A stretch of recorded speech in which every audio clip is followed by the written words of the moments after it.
14000 շահառուների համար է նախատեսված, առաջին հերթին Արմավիրի մարզի բնակիչ համարվող շահառուներն են, բայց կենտրոնը հնարավորություն ունի նաև հարակից մարզերի բնակիչների համար ծառայություններ մատուցել։ Բացի դրանից 8000 քառակուսի մետր ընդհանուր շենքի տարածքն է, 1 հեկտար հողատարածք։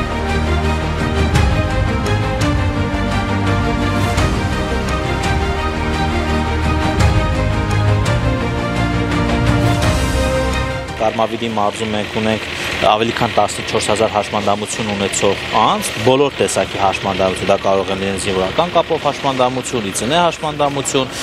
կյանքի ընթացքում տարբեր պատճառներով ձեռք բերված հաշմանդամություն եւ քաղաքականությունների եւ բարեփոխումների համատեքստում մենք նախատեսել ենք եւ կառավարության ծրագրում ֆիքսել ենք, որ մենք պետք է 2021-26 թվականների ժամանակահատվածում ունենանք հաշմանդամություն ունեցող անձանց համար անկախ կյանքի կենտրոն։